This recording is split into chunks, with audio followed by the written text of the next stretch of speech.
Hello बच्चों, आप सबका आपके अपने चैनल गोविंद मैथ लेक्चर्स में एक बार फिर से स्वागत है। तो प्रिय विद्यार्थियों, आज से हम कक्षा 6 और 7 की हिंदी वर्कबुक 2023-24 की क्लासेस शुरू कर रहे हैं। बच्चों, आपकी कक्षा 6 और 7 की गणित विषय और अंग्रेजी विषय की वर्कबुक के सभी कार्यपत्रक को मैंने बहुत अच्छे से सॉल्व करा दिया है। उसी कड़ी में आज से हम शुरू कर रहे हैं आपकी हिंदी विषय की वर्कबुक की क्लासेस।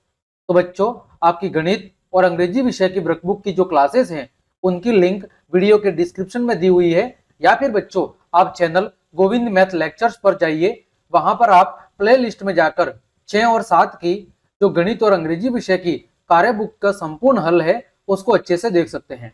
तो बच्चों चलिए क्लास शुरू करते हैं।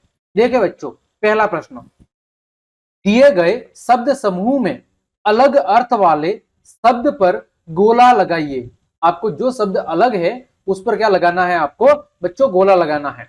जैसे उदाहरण के लिए दिन, वार, रात और दिवस। तो बच्चों इसमें से अलग शब्द कौन सा है? वो है आपका रात। तो आपको रात पे गोला लगाना है। फिर बच्चों दूसरा का प्रश्न है, आग, अनल, अग्नि और मसाल। तो बच्चों ये जो मसाल शब्द है ये बाकी तीनों से क्या है? अलग है। आगे ख प्रश्न, दोस्त, बंधु, दुश्मन और साथी। तो बच्चों इन तीनों से जो अलग है वो है आपका दुश्मन शब्द।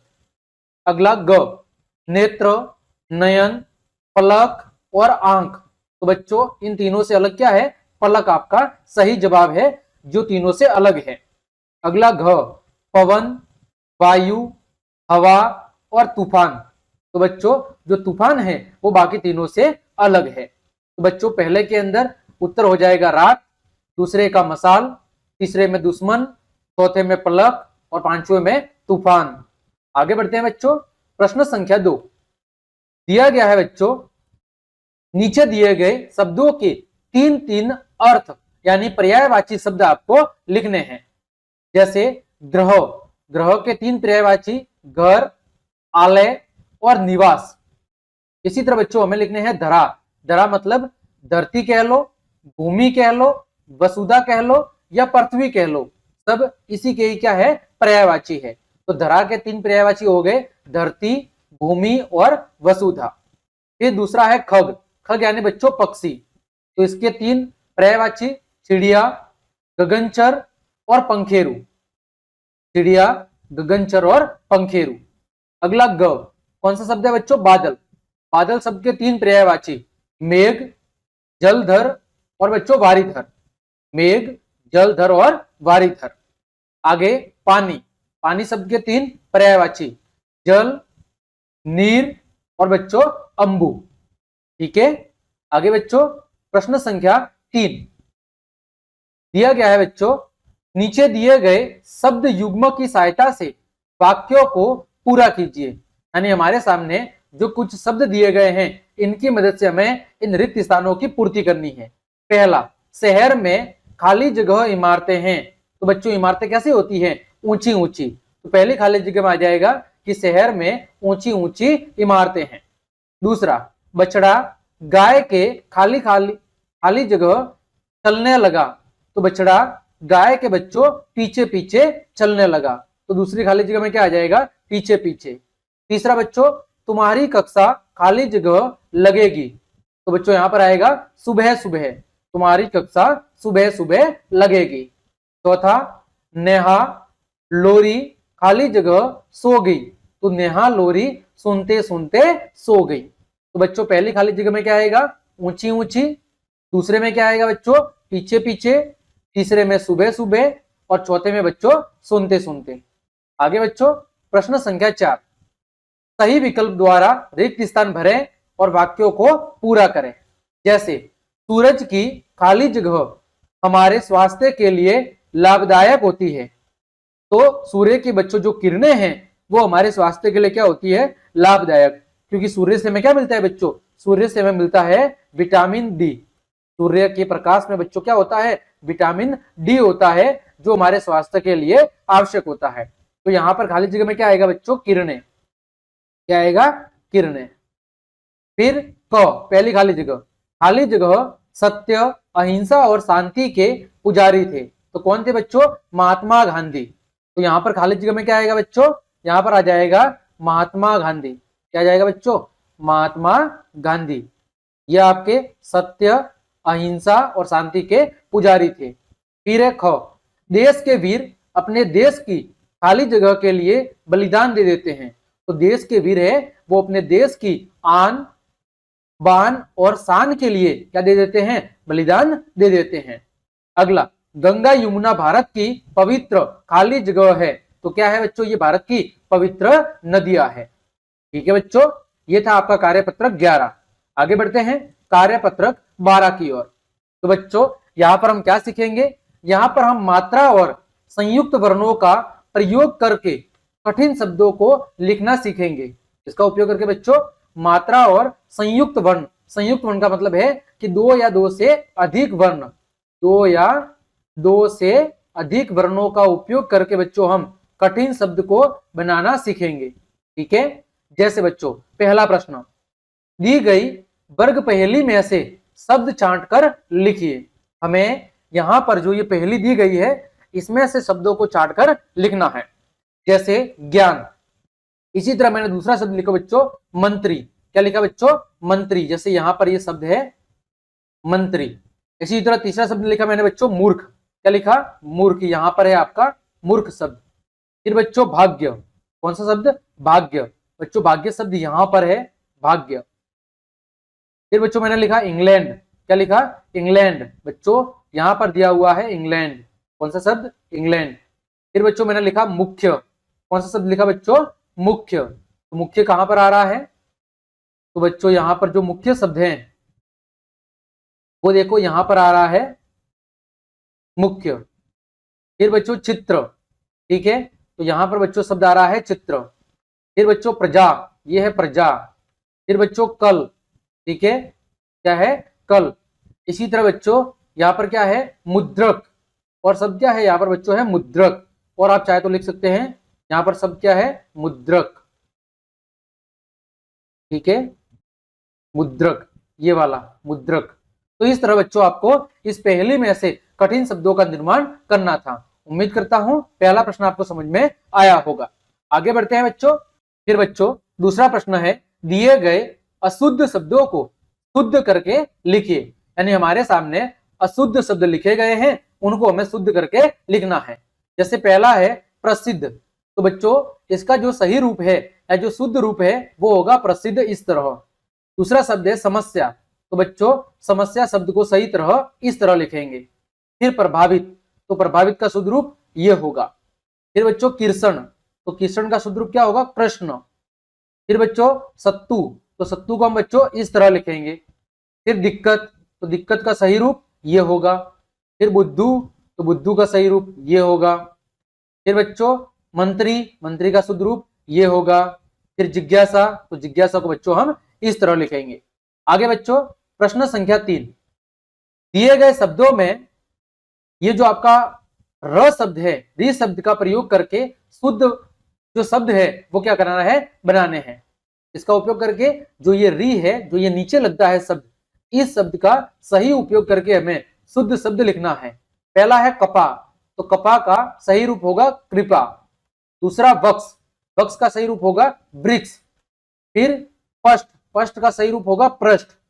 फिर बच्चों गह का ग्रह, मग का मृग, कपान का कृपाण, घना का घृणा, अमत का अमृत, भगु का भृगु, कसी का कृषि, दृढ़ का दृढ़ और कृतज्ञ का कर्तज्ञ। तो ये आपको री का प्रयोग करके शुद्ध शब्द लिखने थे। आगे बढ़ते हैं बच्चों। प्रश्न संख्या 4, निम्नलिखित शब्दों के अर्थ लिखिए। क्या लिखने हैं आपको? अर्थ लिखने हैं। पहला मुख्यालय, मुख्यालय का मतलब क्या होता है बच्चों? प्रधान कार्यालय। क्या होता है?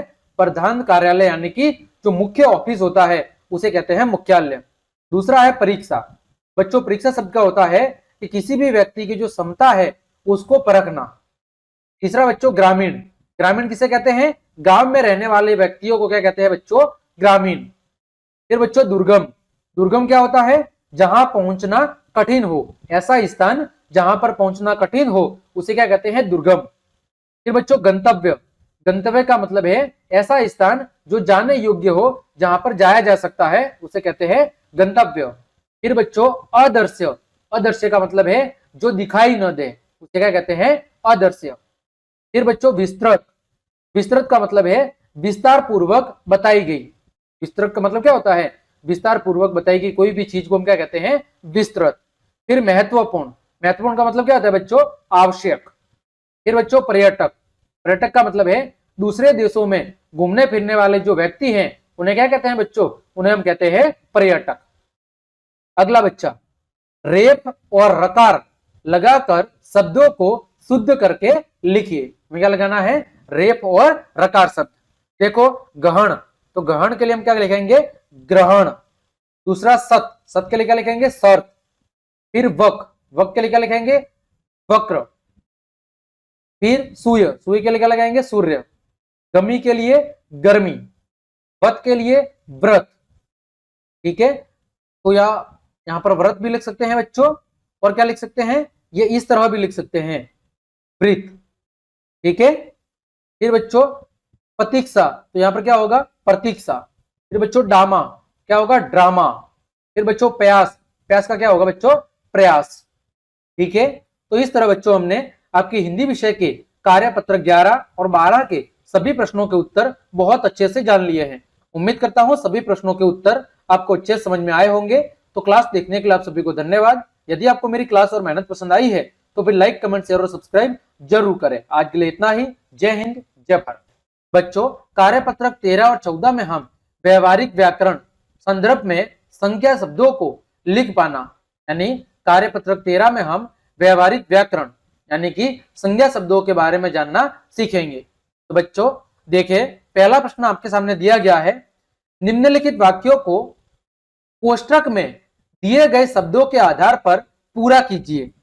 यहां पर हमें जो रिक्त स्थान दी गई है उन रिक्त स्थान की पूर्ति कोष्ठक में जो शब्द दिए गए हैं उनकी मदद से करनी है। पहला, मुझे उसकी खाली जगह पर गर्व है, और यहां पर शब्द दिया हुआ है बहादुर, तो बहादुर के लिए क्या शब्द आएगा, बहादुरी, कि मुझे उसकी बहादुरी पर गर्व है। दूसरी खाली जगह, खाली जगह मनुष्य का सबसे बड़ा गुण है, तो जो नम्रता है, नम्रता मनुष्य का सबसे बड़ा गुण है। तीसरा ग, दोनों भाई पढ़ने लिखने में क्या है, मेहनती है।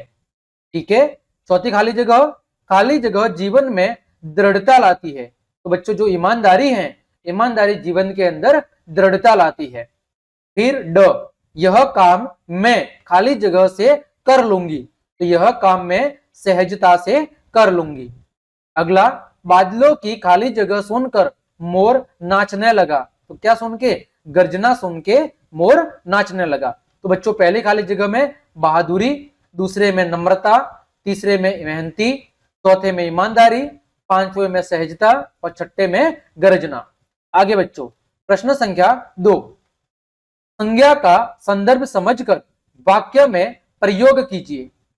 पहला प्रश्न, खाली जगह तालाब में उगता है, तो तालाब में क्या उगता है, तालाब में बच्चों कमल उगता है। दूसरा, गंगा नदी खाली जगह से निकलती है, कहां से निकलती है, हिमालय से। अगला, अंगूर में खाली जगह होती है, अंगूर में क्या होती है, मिठास होती है।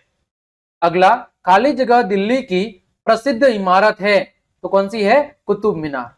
तो पहली खाली जगह में कमल, दूसरे में हिमालय, तीसरे में मिठास और चौथे में कुतुब मीनार। आगे बच्चों प्रश्न संख्या 3, दी गई व्यक्तिवाचक संख्या, जातिवाचक और भाववाचक संज्ञा शब्दों से क्या बनाने हैं, वाक्य बनाने हैं। जैसे पहला है फुटबॉल, व्यक्तिवाचक संख्या है, तो फुटबॉल विश्व प्रसिद्ध क्या है, एक खेल है, फुटबॉल विश्व प्रसिद्ध एक खेल है।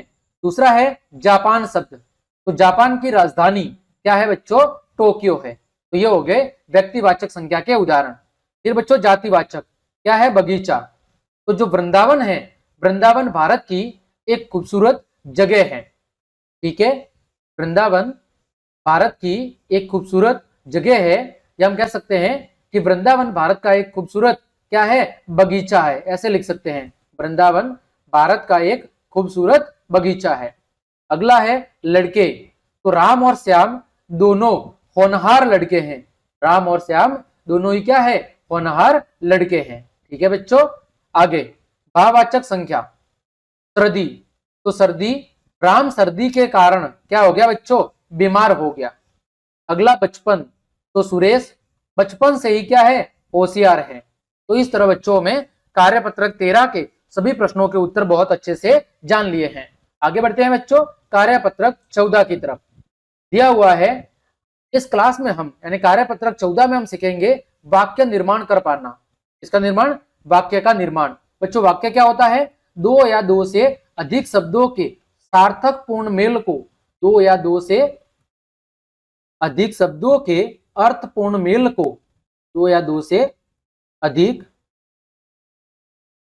शब्दों के अर्थपूर्ण मेल को क्या कहते हैं, वाक्य कहते हैं। ठीक है। तो बच्चों कार्यपत्रक 14 में हम वाक्य का निर्माण करना सीखेंगे। पहला प्रश्न, दिए गए वाक्यों को सही क्रम में लिखिए। यानी हमारे सामने गलत वाक्य लिखे गए हैं, उन्हें सही क्रम में जमा के लिखना है। पहला है परिधि पढ़ती कविता है। इसका सही रूप क्या होगा कि जो परिधि है वो कविता पढ़ती है। दूसरा, रानी जाति से बस बाड़मेर है। तो इसका सही रूप होगा कि जो रानी है वो बस से बाड़मेर जाती है। तीसरा, रेलगाड़ी सुहाना का सफर होता है। तो बच्चों इसका सही रूप होगा रेलगाड़ी का सफर कैसा होता है, सुहाना होता है। अगला, मैं बहुत अनाज गड़साना है होता। तो बच्चों इसका सही रूप होगा कि गड़साना में बहुत अनाज होता है। अगला, 80 जून को 29 जन्म दिवस है मनाती। तो इसका सही रूप होगा बच्चों कि 80 29 जून को अपना जन्म दिवस मनाती है। तो हमने यहाँ पर जो गलत क्रम के अंदर वाक्य लिखे गए थे उनको सही क्रम में जमा कर उचित वाक्यों का निर्माण किया है। आगे बच्चों प्रश्न संख्या 2, नीचे दिए गए वाक्यों में स्थिति को समझकर उसके बाद होने वाली संभावित घटना से क्या करना है, मिलान करना है। तो बच्चों देखो, पुष्पा स्वच्छता को अपनाती है, यानी पुष्पा साफ सफाई का विशेष ध्यान रखती है। तो इस वजह से वो क्या रहती है, वह स्वस्थ रहती है। ठीक है। तो इसका मिलान आपको कर देना है, वह स्वस्थ रहती है से। तो ये क है, तो इसका क का मिलान करना है यहां से। दूसरा, ताराचंद विद्यालय बहुत कम आता है। तो इसका मिलान करना है कि वह क्या हो जाएगा, अनुत्तीर्ण हो जाएगा। यदि वह कम स्कूल आ रहा है तो वह क्या हो सकता है, वह फेल हो सकता है। तो ख का मिलान यहां से करना है। दो, ममता अपनी बच्ची को घर पर भी पढ़ाती है। ममता है वो अपनी बच्ची को घर पर भी पढ़ाती है। तो इसका परिणाम क्या होगा कि वह पढ़ने में होशियार है। तो इसका ग से मिलान करना है। फिर राजा प्रजा को बिना वजह दंडित करता है। जो राजा है वो प्रजा को बिना किसी कारण से दंडित करता है। तो इसका परिणाम क्या होगा कि जो जनता है वो तख्ता पलट करेगी। तो इसका ग से मिलान करना है। फिर चैत्र महीना चल रहा है, तो चैत्र महीने के बाद कौन सा आएगा, वैशाख महीना। तो ड का मिलान यहां से करना है। फिर अनूप के पैर में चोट लग गई, तो उसे अब अस्पताल जाना जरूरी है। तो छ का मिलान करना है यहां से। ठीक है। आगे बढ़ते हैं बच्चों, दिए गए वाक्यों को पढ़कर क्रमबद्ध कीजिए। वह अध्यापकों का सम्मान करता है। मदन सुबह जल्दी उठता है। नहाने के बाद खाना खाकर विद्यालय जाता है। प्रातः 7 बजे नहाता है, इसलिए अध्यापक भी उसे बहुत प्रेम करते हैं। वह मन लगाकर पढ़ता है। इसे क्रम में जमाना है। तो सबसे पहला कथन आएगा कि मदन सुबह जल्दी उठता है, फिर वह प्रातः 7 बजे नहाता है, नहाने के बाद खाना खाकर विद्यालय जाता है, वह मन लगाकर पढ़ता है, वह अध्यापकों का बहुत सम्मान करता है और इसीलिए अध्यापक भी उससे प्रेम करते हैं। तो इस तरह आपको क्रम में जमा कर लिखना है। आगे, आप सुबह 8 बजे से 10 बजे तक क्या क्या करते हैं, क्रमबद्ध लिखिए। आप सुबह 8 बजे से 10 बजे तक क्या क्या करते हैं वो आपको लिखना है। तो सबसे पहले सुबह जल्दी सभी जल्दी क्या करते हैं, सबसे पहले उठते हैं, उसके बाद नहा धोने के बाद तैयार होके कहा जाते हैं, विद्यालय जाते हैं। फिर वहां पर विद्यालय में प्रार्थना सभा में भाग लेते हैं। फिर प्रार्थना सभा में भाग लेने के बाद कक्षा में जाते हैं। कक्षा में अध्ययन करने के बाद घर आकर क्या करते हैं, आराम करते हैं, फिर अपना होमवर्क करते हैं और खेलने का काम करते हैं, और रात में पढ़ाई के बाद अच्छी नींद के लिए सो जाते हैं। तो आपको केवल कितना लिखना है, 8 से 10 बजे तक। आप चाहें तो ये पूरा न लिखे, आप यहाँ पर लिख सकते हैं कि हम प्रार्थना सभा में भाग लेते हैं, फिर हम अपने कक्ष में अध्ययन के लिए पहुंच जाते हैं, और फिर 10 बजे के आसपास रिसेस होने पर हम क्या करते हैं, खाना खाते हैं। ये आप लिख सकते हैं 2-3 कथन कि भाई 8 बजे क्या करते हैं, तो 8 बजे के आसपास हम उठ जाते हैं, फिर तैयार होते हैं, नहाते धोते हैं, है ना, ब्रश करते हैं, फिर अच्छी तरह तैयार होकर विद्यालय जाते हैं, विद्यालय जाके प्रार्थना सभा में भाग लेते हैं, और फिर कक्षा में अध्ययन के लिए पहुंच जाते हैं। क्या बच्चों, तो इस तरह हमने आपकी हिंदी विषय के वर्कबुक के कार्यपत्रक 13 और 14 के सभी प्रश्नों के उत्तर बहुत अच्छे से जान लिए हैं। उम्मीद करता हूं सभी प्रश्नों के उत्तर आपको अच्छे समझ में आए होंगे। तो क्लास देखने के लिए आप सभी को धन्यवाद। यदि आपको मेरी क्लास और मेहनत पसंद आई है तो फिर लाइक, कमेंट, शेयर और सब्सक्राइब जरूर करें। आज के लिए इतना ही। जय हिंद, जय भारत। तो बच्चों, कार्यपत्रक 15 में हम गद्यांश अथवा पद्यांश को पढ़कर समझ के साथ प्रश्नों के उत्तर देना सीखेंगे। तो बच्चों, हमारे सामने एक गद्यांश दिया गया है। चलिए पहले गद्यांश को अच्छे से पढ़ते हैं और उसके बाद उस पर आधारित प्रश्नों के जवाब देते हैं। गद्यांश है, सांबा नगर में एक बुद्धिमान व्यक्ति रहता था, उसका नाम था श्याम सुंदर। उसी नगर में एक शरारती बंदर भी रहता था। वह नगर के लोगों को बहुत तंग करता था। कभी उनका कोई सामान ले जाता था, तो कभी बर्तन, कभी खाना, कभी कपड़े आदि। सभी लोग उससे क्या हो गए थे, बहुत ज्यादा परेशान हो गए थे। एक दिन श्याम सुंदर ने बंदर को लालच देकर पकड़ लिया और फिर जंगल में छोड़ आया। उसके बाद सभी गांव के जो लोग हैं वो आराम से रहने लगे। ठीक है बच्चों, अब इस पर आधारित प्रश्न। ऊपर दी गई कहानी को पढ़कर प्रश्नों के उत्तर दीजिए। पहला, खाली जगह नगर में एक बंदर रहता था। कौन से नगर में? सांबा नगर में। दूसरा, सभी खाली जगह से परेशान थे। किससे परेशान थे? बंदर से। अगला प्रश्न संख्या 2, नीचे दिए गए शब्दों में से उचित शब्दों का प्रयोग करके रिक्त स्थान भरिए। पहला है क, सामने की बेल में खाली जगह लगे हैं, तो बेल के ऊपर क्या लगते हैं? अंगूर लगते हैं, तो इस खाली जगह में क्या आएगा? अंगूर। दूसरा, धरती तवे की तरह क्या हो रही है? तप रही है। अगला, सभी डिब्बों पर एक जैसा क्या है? निशान है। चौथा, लोमड़ी चतुर जानवर है। कैसा जानवर है? चतुर जानवर। अगला प्रश्न संख्या 3, बुद्धिमान व्यक्ति का क्या नाम था? क्या नाम था बच्चों? श्याम सुंदर। चौथा, श्याम सुंदर ने बंदर को कैसे पकड़ा? तो श्याम सुंदर ने बंदर को लालच देकर पकड़ लिया था।